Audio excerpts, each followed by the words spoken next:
Hello दोस्तों, स्वागत है आप सभी का एक और शानदार वीडियो में। तो दोस्तों, जैसा कि पिछली वीडियो में आप लोगों ने थियरी ऑफ डिमांड का पार्ट 1 देख लिया था, जिसमें आप लोगों ने काफी सारी चीजों के ऊपर पढ़ाई की थी। एंड आई होप आप लोगों को वो सारी चीजें समझ आ गई होंगी। अगर आप लोगों ने वो वीडियो नहीं देखा है अभी तक, जाकर देख लीजिएगा, क्योंकि उसके बिना ये वीडियो कुछ भी नहीं है। उसमें पूरा का पूरा बेस मैंने बताया हुआ है।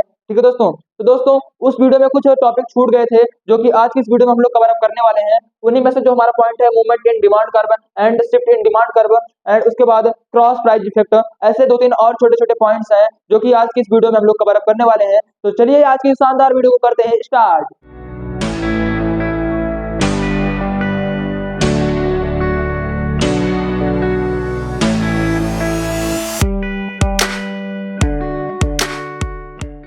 तो दोस्तों सबसे पहले हमारा यहाँ पर आ जाता है मूवमेंट इन डिमांड कर्व क्या है and shift in demand curve है क्या। ठीक है दोस्तों, तो दोस्तों इसको मैं इरेज कर देता हूँ। सबसे पहले मैं आपको जानना जरूरी है चेंज इन डिमांड क्या है। चेंज इन डिमांड कितने तरीके के होते हैं। Change in demand, change in demand का मतलब होता है दोस्तों डिमांड में चेंज, अप या डाउन डायरेक्शन। ठीक है दोस्तों, तो ये दो चेंज होता है। आपको इस चैप्टर में दो तरीके के चेंज के बारे में आपको जानना है। पहला चेंज है आपका change in demand due to price. Price की वजह से जो डिमांड में चेंज आता है, एक पहला चेंज इन डिमांड क्या है, प्राइस की वजह से। एंड दूसरा चेंज इन डिमांड क्या है, change in due to other factors. Other factors बोले तो इनकम हो गया, टेस्ट हो गया, एक्सपेक्टेशन हो गया, एक्सपेक्टेशन सीजन हो गया, एसेट्रा। तो इन अदर फैक्टर्स, ठीक है दोस्तों, तो आपको पता चल गया कि चेंज इन डिमांड दो तरीके के हैं। पहला चेंज होता है जब आपके प्राइस की वजह से डिमांड में चेंज हो रहा है। दूसरा अदर फैक्टर्स यानी कि इनकम या टेस्ट, एक्सपेक्टेशन, सीजन, एसेट्रा। ठीक है दोस्तों, अगर आपका चेंज इन डिमांड प्राइस की वजह से हो रहा है तो उस चेंज को आप बोलते हैं change in quantity demanded. Change in quantity demanded. ठीक है दोस्तों, एंड अगर वही चीज अदर फैक्टर की वजह से अगर आपका चेंज हो रहा है तो उसे आप क्या बोलते हैं, मैंने आपको पिछली वीडियो में बताया था। ठीक है दोस्तों, नहीं देखा तो जल्दी से जाकर देख लीजिए। चेंज इन डिमांड, अगर प्राइस की वजह से आपका चेंज हो रहा है तो change in quantity demanded, and अगर आपको सिर्फ अदर फैक्टर की वजह से चेंज हो रहा है तो चेंज इन डिमांड बोलते हैं। ठीक है दोस्तों, अब अगर आप इसे चेंज इन क्वांटिटी डिमांडेड का ग्राफिकल प्रेजेंटेशन कर दें, ग्राफिकल प्रेजेंटेशन, ठीक है दोस्तों, तो वो आपका आ जाएगा movement in demand curve. Movement in demand curve.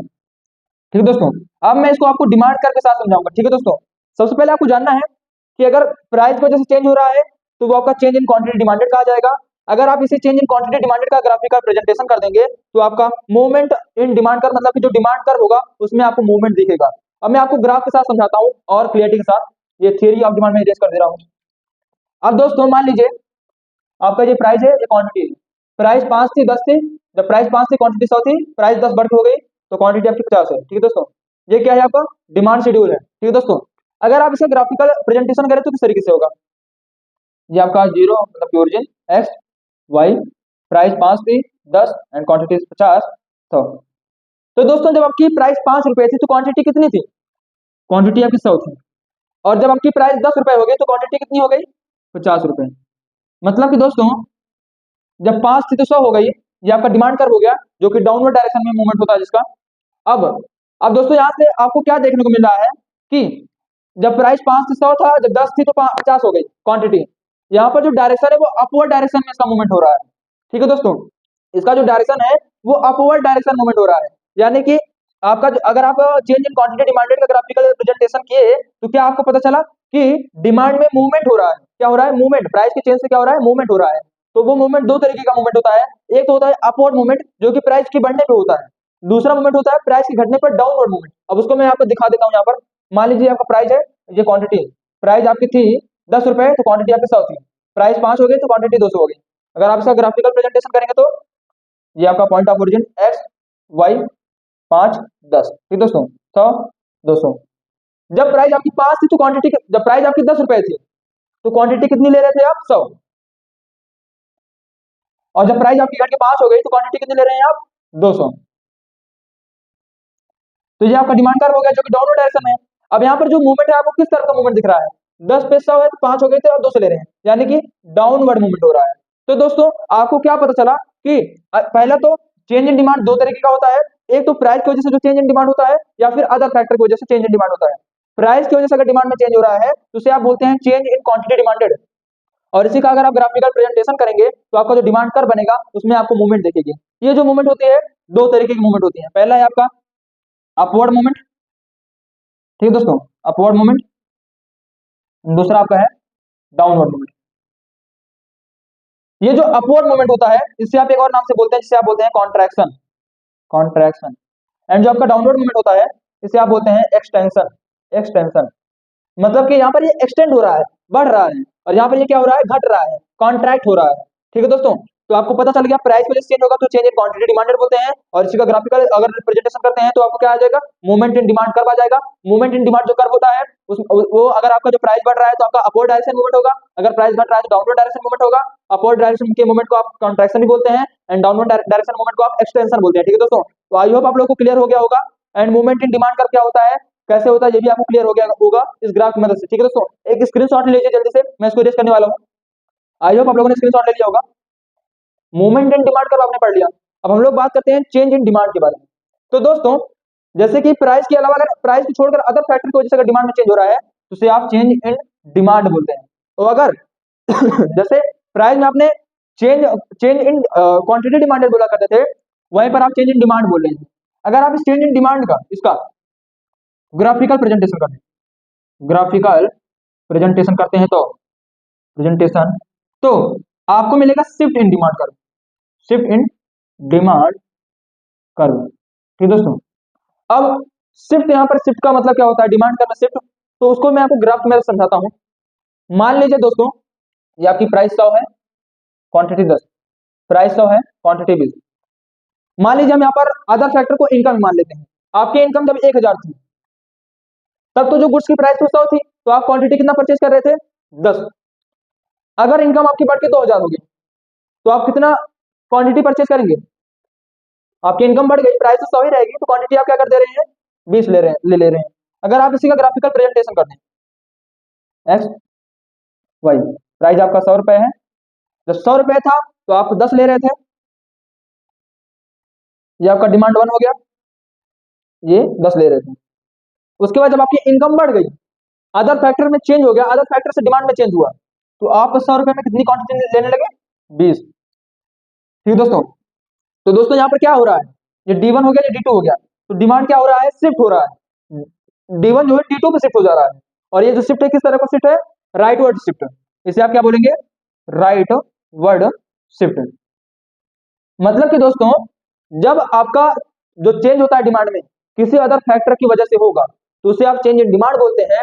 और इसी का अगर आप ग्राफिकल प्रेजेंटेशन कर देंगे तो आपको क्या मिल जाएगा, शिफ्ट इन डिमांड कर्व। जैसा कि यहाँ पर आपने देख लिया, इनकम 1000 थी, प्राइस सेम थी, प्राइस 100 ही थी, क्वांटिटी 10 ले रहे थे, इनकम बढ़ गई 2000 हो गई, प्राइस 100 ही थी लेकिन क्वांटिटी आपने क्या कर दिया, बढ़ा दिया। अदर फैक्टर यानी कि इनकम में चेंज होने से क्या कर दिया, क्वांटिटी बढ़ा दिया, तो यहाँ पर आपकी जो डिमांड है वो क्या हो रहा है, शिफ्ट हो गया, एक से दूसरे पे शिफ्ट हो गया। और वो जो शिफ्ट हो किस डायरेक्शन में शिफ्ट हो रहा है, राइट वर्ड डायरेक्शन में शिफ्ट हो रहा है। और इसे आप क्या बोलते हैं, इंक्रीज, इंक्रीज इन डिमांड। मतलब डिमांड में क्या हो रहा है, इंक्रीज हो रहा है, क्या हो रहा है, बढ़ रहा है। अगर दोस्तों मान लीजिए यहीं पर अगर आपकी दूसरा ग्राफ बना लिया जाए, इनकम 2000 थी, प्राइस 100 थी, क्वांटिटी ले रहे थे 20, इनकम आपकी घट के 1000 हो गई, प्राइस 100 ही थी, क्वांटिटी आपकी क्या हो गई, 10 हो गई। अगर आप इसका ग्राफिकल प्रेजेंटेशन करें तो ये हो गया आपका X, point of origin Y, price तो 100 ही रहेगी, क्वांटिटी 10 20। तो सबसे पहले जब 100 रुपए प्राइस था तो आप कितनी क्वांटिटी ले रहे थे, 20, ये आपका डिमांड 1 हो गया। लेकिन आपकी इनकम या अदर फैक्टर में चेंज आने की वजह से जो आपका क्वांटिटी था वो क्या हो गया, घट के 10 हो गया, यानी कि प्राइस 100 ही था, क्वांटिटी कितना हो गया, 10। तो ये हो गया आपका डिमांड 2।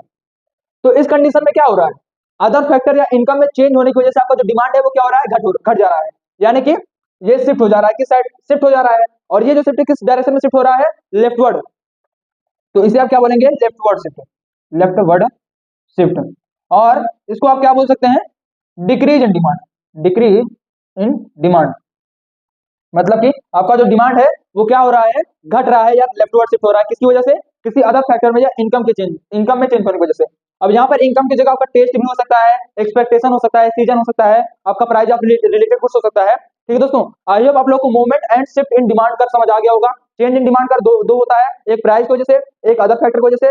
प्राइस की वजह से हुआ तो change in quantity demanded, other factors हुआ तो change in demand. Change in demand graphical presentation करेंगे तो आपको शिफ्ट इन डिमांड करवाएगा, जिसमें आपका right word shift, left word shift, इनका राइट वर्ड शिफ्ट को आप इंक्रीज बोलते हैं, लेफ्ट वर्ड शिफ्ट को आप डिक्रीज बोलते हैं। ठीक है दोस्तों, वहीं अगर आप चेंज इन क्वांटिटी डिमांडेड का ग्राफिकल प्रेजेंटेशन करेंगे तो आपका मूवमेंट आएगा। मूवमेंट दो मूवमेंट होता है, upward movement, downward movement. Upward movement को कॉन्ट्रैक्शन बोलते हैं, डाउनवर्ड मूवमेंट को एक्सटेंशन बोलते हैं। ठीक है दोस्तों, आई होप आप लोग को ये समझ आ गया होगा, बहुत ही इंपॉर्टेंट था। आप लोग इसका एक स्क्रीनशॉट ले लीजिए। ठीक है दोस्तों, आई होप आप लोगों ने स्क्रीनशॉट ले लिया होगा, इसको मैं रेज कर दे रहा हूँ। तो दोस्तों इसी के साथ हमारा जो इस चैप्टर का जो भी मेजर टॉपिक था वो खत्म हो गया है। अब यहाँ पर कुछ टॉपिक्स आते हैं जो कि मैं आपको बताना चाहूंगा। तो इसमें एक और टॉपिक आ जाता है cross price effect. Cross price effect, ठीक है दोस्तों, इंक्रीज हो गया, डिक्रीज हो गया, कॉन्ट्रैक्शन, एक्सटेंशन हो गया। अब यहाँ पर क्रॉस प्राइस इफेक्ट या फिर how price of related goods impact demand. तो दोस्तों जैसा कि मैंने आपको पिछली वीडियो में बताया था, प्राइस ऑफ रिलेटेड गुड्स में दो तरह के गुड्स आते हैं। पहला substitute goods, substitute goods, substitute goods, दूसरा है आपका कॉम्प्लीमेंट्री गुड्स है, कॉम्प्लीमेंट्री गुड्स है। ठीक है दोस्तों, अब बोला जा रहा है कि सब्स्टिट्यूट गुड्स के प्राइस में चेंज होने से डिमांड में क्या चेंज हो रहा है। तो इसको मैंने समझाया था, जैसे कि मान लीजिए आपकी चाय है, जब चाय का दाम 10 रुपए था, क्वांटिटी ले रहे थे 100, लेकिन अगर आपका जो सब्स्टिट्यूट गुड्स है जैसे कि कॉफी, अगर उसका दाम 5 रुपए हो गया तो आपकी जो चाय है इसकी डिमांड के 10 रुपए में कितनी हो जाएगी, 50। क्योंकि आप क्या कर जाते हैं, शिफ्ट हो जाते हैं दूसरे पर। अगर इसको ग्राफिकल रिप्रेजेंटेशन करके दिखाया जाए तो क्या हो रहा है, ये आपका प्राइस 10 रुपए था, क्वांटिटी 100, सॉरी 50 एंड 100, पहले 50 थी फिर 100। ठीक है दोस्तों, ये आपका वाई एक्स ओरिजिन, जब प्राइस 10 रुपए था तो क्वांटिटी कितनी हो रही थी, 100। तो आपका D1 हो गया, D1 ऑफ टी। ठीक है, अगर D1 मतलब डिमांड 1 ऑफ टी, का डिमांड पहली डिमांड। अगर आपकी कॉफी की डिमांड, कॉफी का प्राइस घट गया, 5 रुपए हो गया, तो इस कंडीशन में क्या होगा, आपका जो चाय का तो प्राइस 10 ही रुपए रहेगा, लेकिन क्योंकि कुछ लोग क्या कर जाएंगे, शिफ्ट कर जाएंगे कॉफी के ऊपर, तो इसमें जो आपका जो चाय है उसका डिमांड क्या हो जाएगा, घट जाएगा। तो आपका जो चाय है 10 रुपए में आप कितना लेंगे, 50। तो ये आपका D2 हो गया। तो यहाँ पर क्या हुआ, ये लेफ्टवर्ड मूवमेंट हो गया। ठीक है दोस्तों, या फिर आप डिक्रीज इन डिमांड बोल सकते हैं। तो क्या पता चला कि सब्स्टिट्यूट के गुड्स के अगर प्राइस घटता है तो हमारा जो दूसरा गुड्स की डिमांड होगी वो क्या हो जाएगी, घट जाएगी। अगर यहीं पर आपका कॉफी का डिमांड प्राइस 20 रुपए हो जाता तो क्या होता पता है आपको, कॉफी के जो कॉफी के आपके जो कॉफी के कंज्यूमर थे वो चाय पे शिफ्ट हो जाते हैं।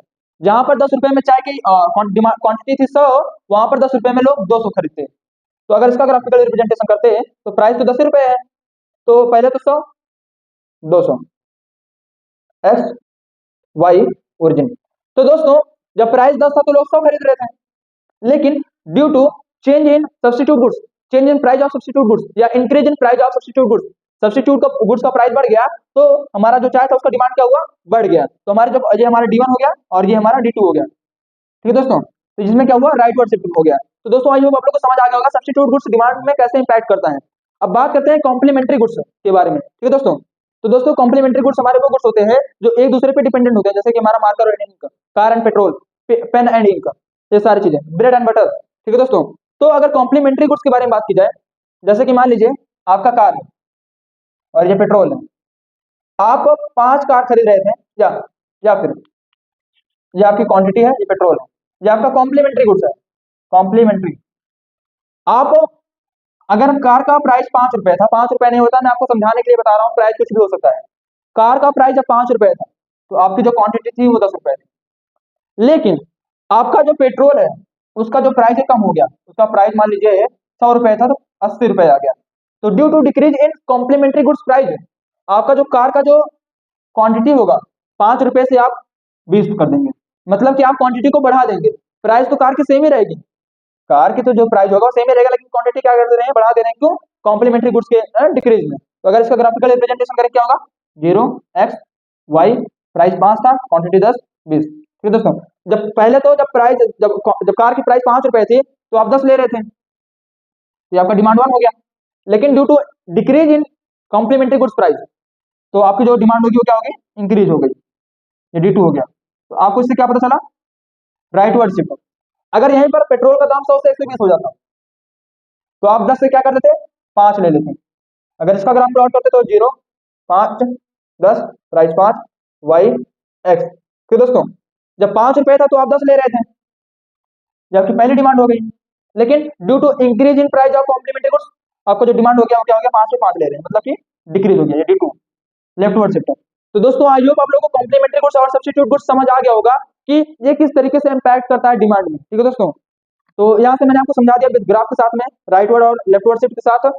राइटवर्ड शिफ्ट को आप इंक्रीज इन डिमांड बोलते हैं और लेफ्टवर्ड शिफ्ट को आप क्या बोलते हैं, डिक्रीज इन डिमांड। ठीक है दोस्तों, ये बात आप लोग बहुत ही कान खोलकर सुन लीजिएगा और इसको याद भी कर लीजिएगा। ठीक है दोस्तों, अब यहाँ पर हमारा एक टॉपिक आता है relationship between income and demand, जो कि मैंने आपको पहले ही पढ़ा दिया था। इनकम में दोस्तों आपका दो तरीके के गुड्स आ जाते हैं, पहले तो normal goods, inferior goods. Inferior goods सस्ते गुड्स या चीप गुड्स बोलते हैं। जैसे कि दोस्तों अगर आपकी इनकम बढ़ेगी तो आप नॉर्मल गुड्स की डिमांड, जैसे कि इनकम है आपकी अगर बढ़ रही है तो नॉर्मल गुड्स की डिमांड बढ़ा देते हैं और इंफीरियर गुड्स की आप डिमांड क्या कर देते हैं, घटा देते हैं। और यहीं पर अगर आपकी इनकम क्या हो रही है, घट रही है, तो आप नॉर्मल गुड्स की डिमांड को घटा देते हैं और इंफीरियर गुड्स की क्या डिमांड क्या कर देते हैं, बढ़ा देते हैं। ठीक है दोस्तों, तो ये बेसिकली इतना ही था इसके रिलेशन में, और मैंने आपको पहले ही पढ़ा दिया, जाकर उस वीडियो में देख लीजिएगा। ठीक है दोस्तों, एंड उसके बाद आपका यहाँ पर एक लास्ट टॉपिक आता है impact of taste and preference demand for a commodity. Taste and preference की वजह से कमोडिटी की डिमांड में क्या चेंज आता है, क्या इंपैक्ट आता है। तो दोस्तों जैसे कि मैंने आपको पहले ही बता रखा था कि अगर आपका जो टेस्ट है किसी भी कमोडिटी के लिए, आपका टेस्ट अच्छा है, आपको वो चीज पसंद है, तो आप उसको ज्यादा से ज्यादा डिमांड करेंगे। अगर वही चीज अगर आपको टेस्ट में नहीं है तो आप उसकी डिमांड को क्या कर देंगे, कम कर देंगे। ठीक है दोस्तों, तो ये चीजें मैंने आपको पहले ही पढ़ा रखी थी, यहाँ पर था तो मैंने आपको समझा दिया। तो दोस्तों यहीं पर हमारे ये जो चैप्टर है इसके सारे के सारे टॉपिक हमने छोटे से छोटे, बड़े से बड़े सारे टॉपिक हमने कवर अप कर लिया है। आई होप आप लोगों को सारी की सारी चीजें समझ आ गई होंगी। अगर दोस्तों इस लेक्चर एंड पिछले लेक्चर में, अगर दोनों ही लेक्चर में आपको कुछ भी डाउट रह गया है तो आप लोग मुझसे कमेंट में पूछ सकते हैं, मैं आपको जरूर से जरूर आंसर करूंगा वहां पर उस क्वेश्चन का। ठीक है दोस्तों, अगर दोस्तों आपको इस चैप्टर में अगर कुछ भी अगर रह गया है जो मैंने नहीं पढ़ाया है, आप कमेंट में बता सकते हैं, मैं आपको उसके लिए एक स्पेशल वीडियो ला सकता हूँ, बता सकता हूँ जो भी चीजें बाकी है। ठीक है दोस्तों, तो दोस्तों अगर आपको ये वीडियो जरा से भी यूजफुल लगी हो तो इस वीडियो को एक लाइक कर लीजिएगा, एंड चैनल पर नए हो तो चैनल को सब्सक्राइब करके बेल आइकन को और भी प्रेस कर लीजिएगा, ताकि हमारी सभी नई वीडियो का नोटिफिकेशन आप तक जाता रहे। तो दोस्तों पढ़ाई को प्रेशर नहीं, प्रोसेस बनाने वाला हूँ। मिलते हैं नेक्स्ट वीडियो में।